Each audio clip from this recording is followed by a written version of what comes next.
On a rainy night, I invite you to sit close to an imagined fire, letting the rain provide the backdrop for a small but deep question. What truly turns a creature into a monster? From the viewpoint of the Bestiary, that ledger of every species, every spell, every mystery, the matter is not in faces or forms. There are hideous beings with kindly hearts, and there are dazzling ones who nurture cruel intent within.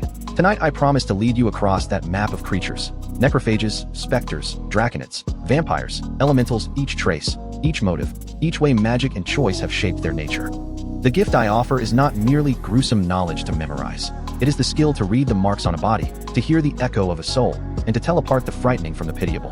This journey will make you shiver, tug at your heart, then fall silent in reflection about justice, about choice, about who truly deserves the name monster.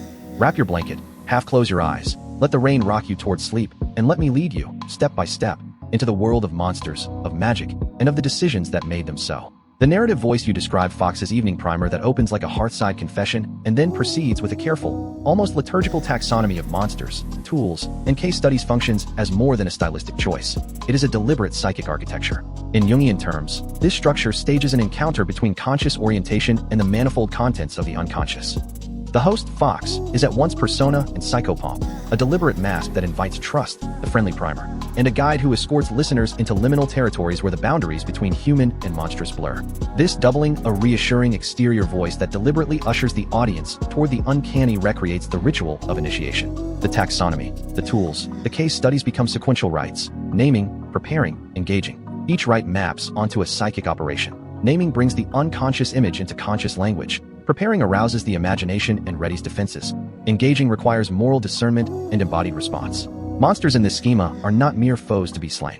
They are symbolic constellations, incarnations of complexes and archetypal energies that have taken form. Jung wrote, "One does not become enlightened by imagining figures of light, but by making the darkness conscious." That sentence captures precisely the moral engine of Fox's framing.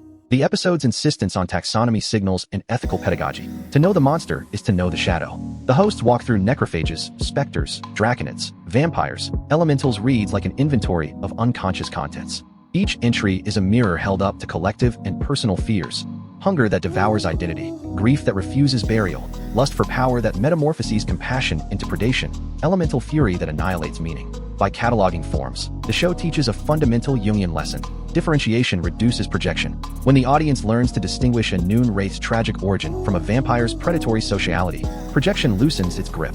The monster stops being an undifferentiated terror and becomes an intelligible, nameable phenomenon, something that can be engaged rather than merely feared. The practical interludes, demonstrations of signs, oils, bombs, operate on two levels. On the literal level, they are tactical tools in a fictional combat system. On the symbolic level, they are techniques of psychological work. Ard, Quinn, Erden. Each sign is a ritualized gesture that alters relational dynamics with the other than human.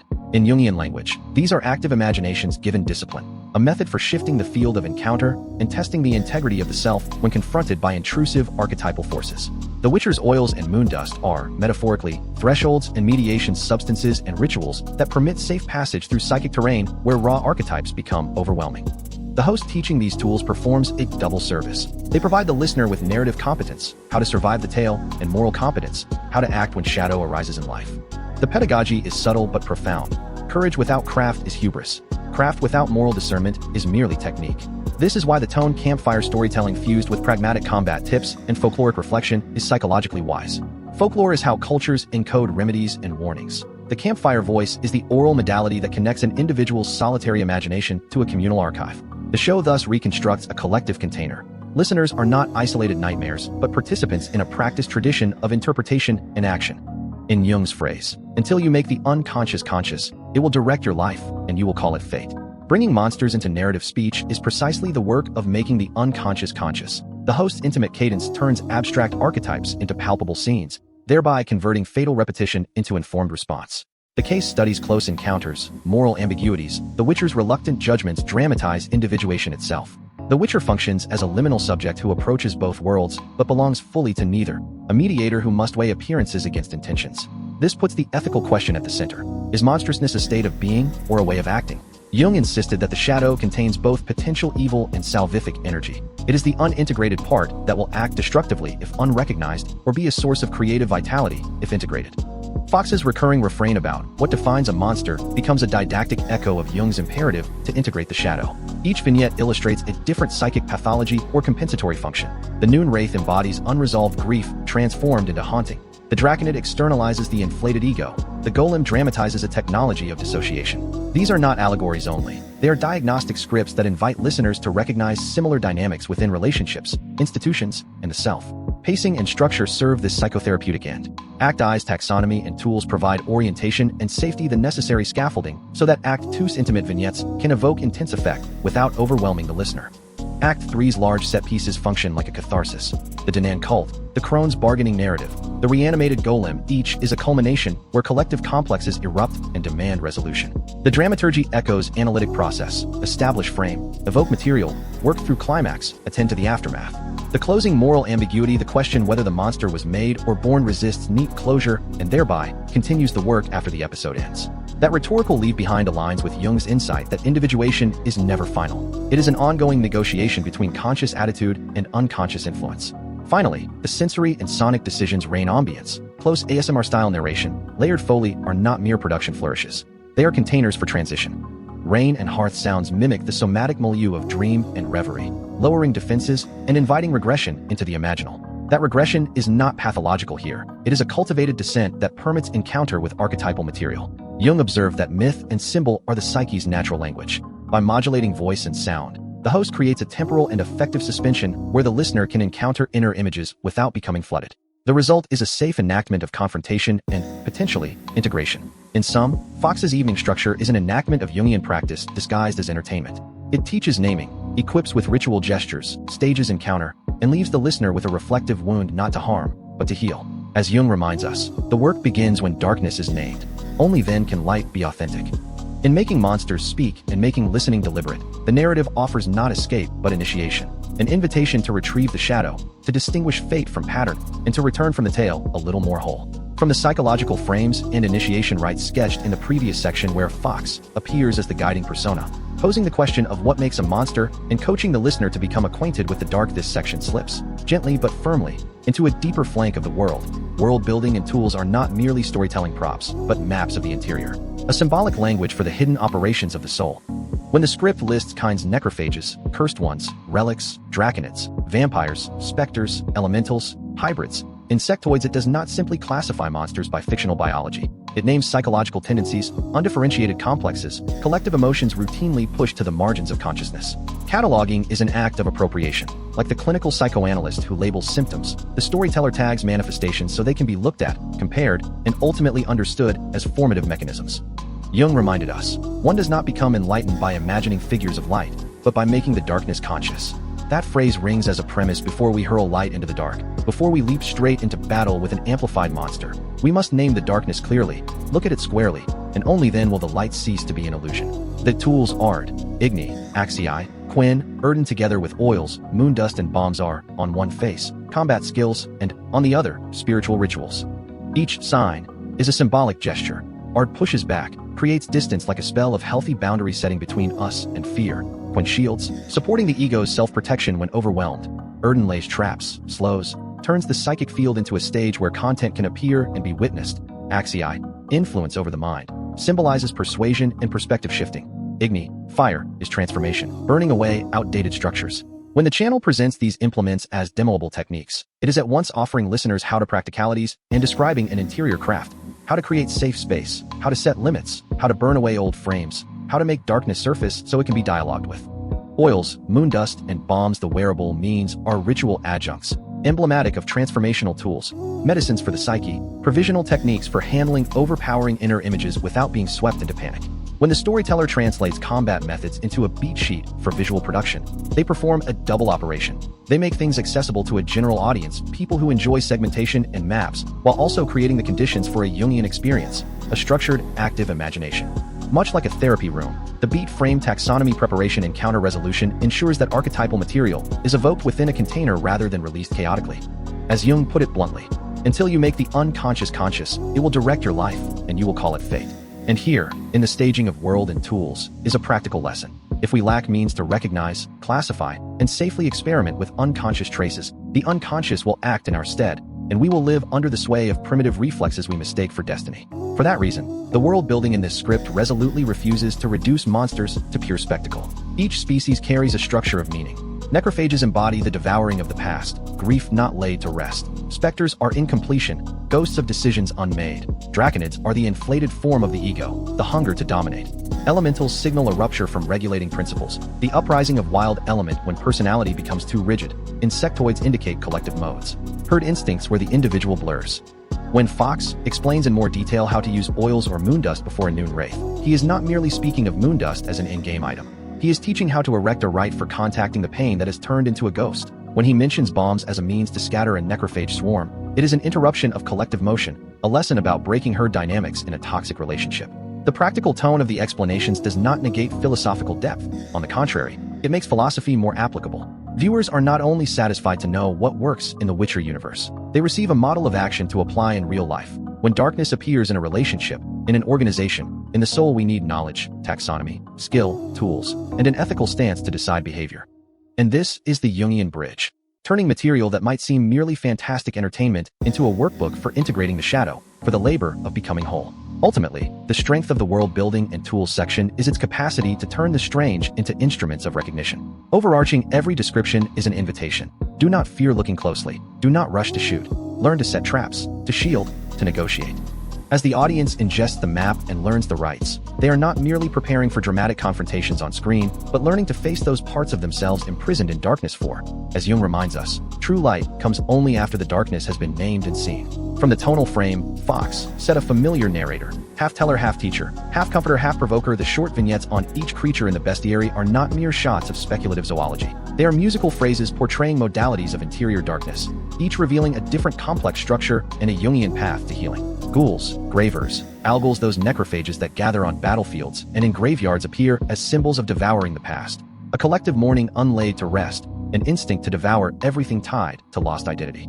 Through a psychological lens, swarm behavior and frenzied pack dynamics are projections of resonant pain, where individuals are swept into group actions, losing discrimination and autonomy. The ways to break: the frenzy dispersing the pack with bombs, creating distance with art, trapping with Erden when interpreted as storytelling techniques, become therapeutic protocols.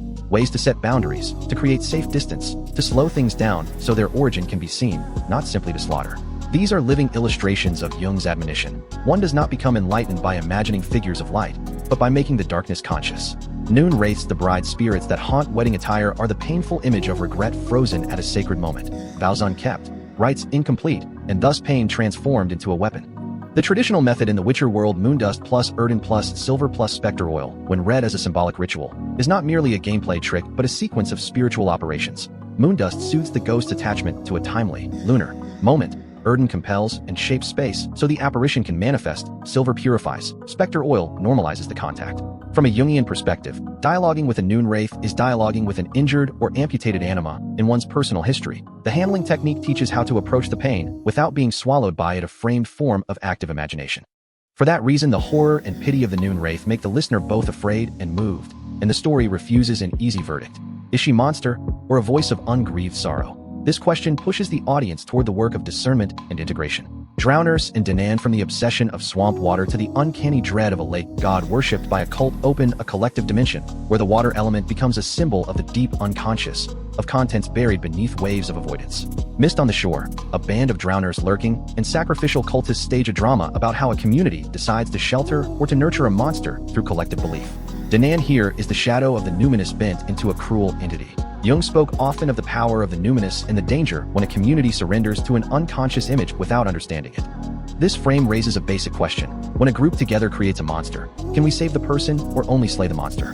Vampires from Bruxa and Alp to lesser forms are social predators. Charming, with voice as a weapon, sonic attacks. Seductive yet draining humanity dry. The higher vampires in legend and in the vignettes are often a test of the illusion of power. They make people believe in them. They turn indifference into a sucking void. In Jungian light, the vampire is a complex form of shadow where the shadow not only attacks from outside but manipulates through inner consent the hunger for power, the self-loss wrapped in self-glorification.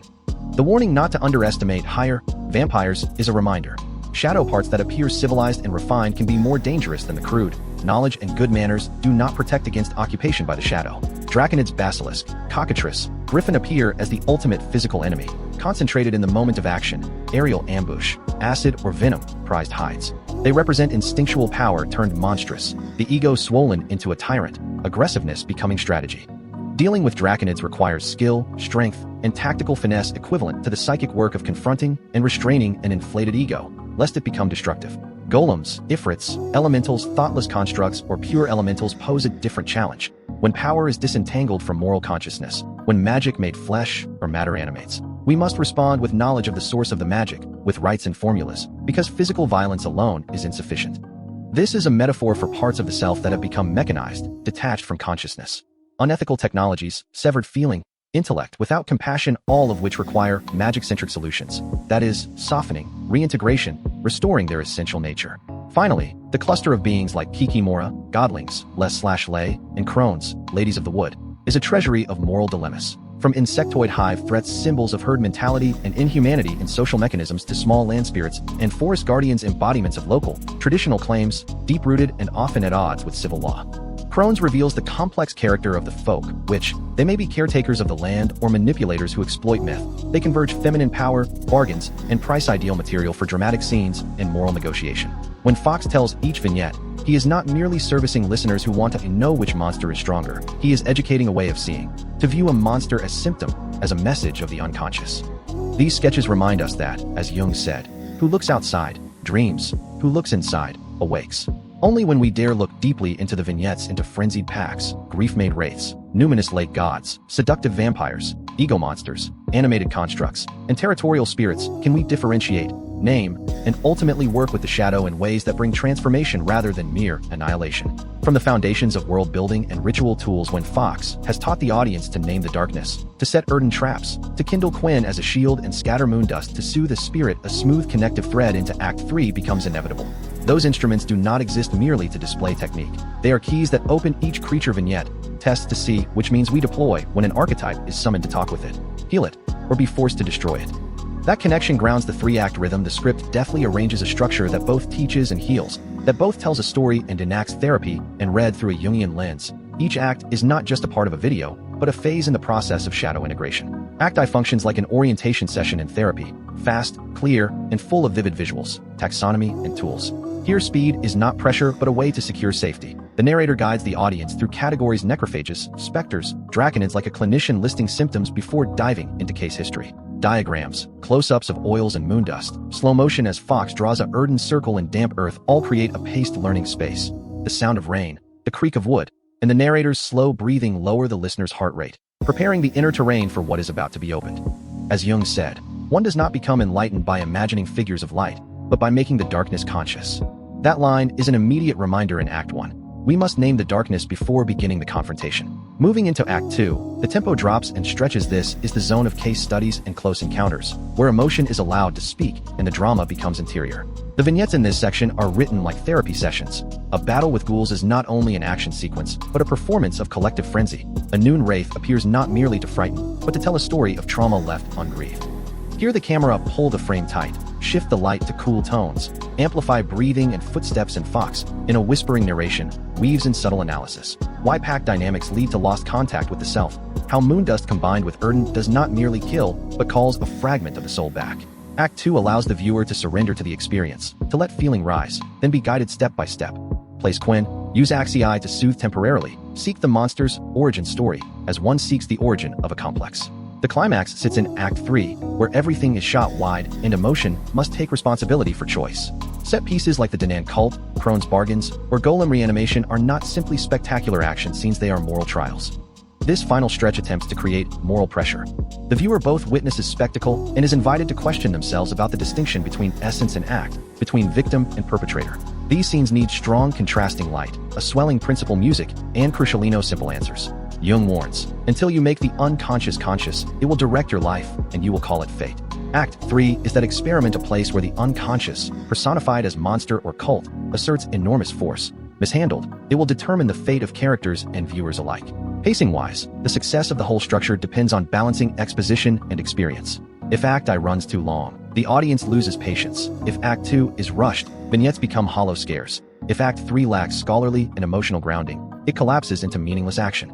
Therefore, the writer must play microdynamics. Broke sound, Slow cuts when Fox mentions a haunting anecdote. Speed up camera tempo when a necrophage pack swirls. Slow the rhythm when the narrator poses a philosophical question to the audience. Visual beats must align with the psychic progression. Diagrams in Act 1, close-ups in Act 2, wide shots and orchestral swells in Act 3. Emotion is the red thread throughout. Act I sows assurance and comprehension. Act 2 opens the wound and allows the viewer to weep.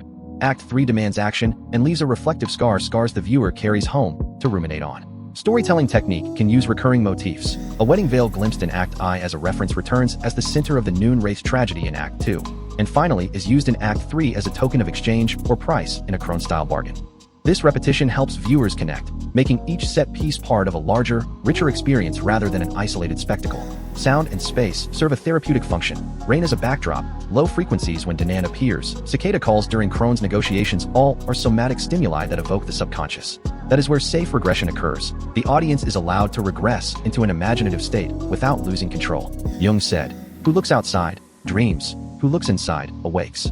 Watching a video structured in 3 acts is the journey from dream, being swept outward by monsters, to waking, recognition, naming, acting. Finally, what distinguishes the script is the retention of an ethical gap at the end of Act 3, not for lack of ideas, but to compel the audience to carry the question home and begin an inner dialogue. A fully closed ending would extinguish the inward work. An open ending where Fox poses an implied question. Who is the monster here? Continues the healing. That is the Jungian aim of the entire structure. Not to let viewers feel satisfied by destroying the monster on screen, but to urge them to turn inward, take the tools they have learned, and try placing boundaries in real life. When the 3 acts cooperate smoothly, taxonomy leading to feeling, feeling leading to trial, trial leading to decision, the video becomes a modern ritual. Storytelling as gentle yet deep therapy, potent yet contained, guiding viewers from fear to understanding, and from understanding to action. Once the 3-act arc is laid out, taxonomy as foundation, vignettes driving emotional depth, set pieces forcing viewers to confront ethical consequences, the next step, selecting signature moments for image and sound, becomes decisive. This is where Jungian meaning is made visual in ways that stop the viewer's heart, where interior symbols explode into scenes that touch the body's feeling. From the rhythms detailed above, we slide naturally into choosing dramatic moments, and here, each shot is not merely a pretty film clip, but a focused look into the dark. The noon wraith dancing in a blazing bonfire must be staged as a synchronized lament. Silver light glancing off scorched grass, the tattered wedding dress snapping like a screaming veil, the ghost's footsteps as a looped chain of constrained memories. The camera moves slow around her, zooms into lifeless eyes. Audio tracks tighten into a rising high-frequency spiral. This is the instant the viewer will not only fear, but feel pity, the sense of, the pain of being unburied. In Jungian terms, the moment becomes the image of unexpressed grief. As Jung said, one does not become enlightened by imagining figures of light, but by making the darkness conscious. The frame must hold the numinous distorted, thick fog, figures kneeling silently by the water, gleams not from stars, but from desecrated sacred objects. Horns echo from the deep, water lapping in rhythm like a community's chant. The moment Danan rises, a massive, ink-dark silhouette seething from the water, eyes flashing like embers, is when the soundtrack shifts to low frequency, bass vibrating in the viewer's chest, making the body recall a deep fear, the memory of collective unconscious grief. Here the script does not merely display a force, but exposes a mechanism. The community has made the god savage by offering pain, and the camera must capture both the ritual's glitter and the aftermath, corpses, sacrificial paraphernalia, the worshippers' vacant eyes forcing the audience to question collective responsibility. Audio cues communal whispers, the slap of wet ritual drums, and a silence so vast the viewer hears their own heartbeat are tools that render Danan both numinous and terrifying at once.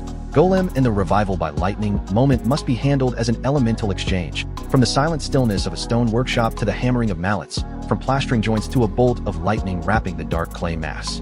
There is no need for symbolic lines of dialogue. The power is in the flash, in the metallic resonance, and the grinding of earth as the mass moves. This scene is a metaphor for the ego made mechanical, suddenly gaining consciousness, a warning about empowering the unthinking without ethical principles.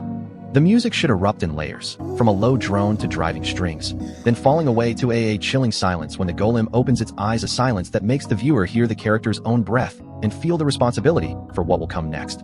That is the moment the narrative structure forces the audience not merely to watch, but to think. Power has been reborn, and do we accept responsibility for what we have created? Meanwhile, Crone's bargaining negotiations across the enchanted rug is the most subtle moment of ethics and the curse of covenant. Candlelight reflecting on woven threads, each stitch like a bound oath. Characters exchange in half-whispered language, the camera cutting to close hands passing objects, the fabric trembling like a mouth that buries secrets. The sound of threads rubbing, whispers drawn out, a lonely piano drifting by, all combine to give the sense that the contract is signed in soul stuff. where each clause is a wound that can widen. Here, morality does not reveal itself by the sword, but by intricate clauses. The image must evoke the sense that a small initial price can become a trap that swallows you later. Crucially, the repeating motif, a wedding veil, a stone slab, a single thread should appear throughout as symbolic anchors, letting the audience recognize links between set pieces and understand that every scene is part of the same collective dream. Finally, the Jungian significance of these moments is to invite the viewer not only to experience emotion, but to take away an inner tool. Those haunting images are not meant to satisfy a craving for fright. They serve a deeper purpose, to bring the darkness to light, to send the viewer home with a question still ringing in the ear, an image lodged in the heart, and the motivation to examine the shadow within. As Jung reminded us, until you make the unconscious conscious, it will direct your life, and you will call it fate. Consciously composed signature moments will not merely make a memorable video. They will be small rituals that open the door for each person to begin the work of self-understanding.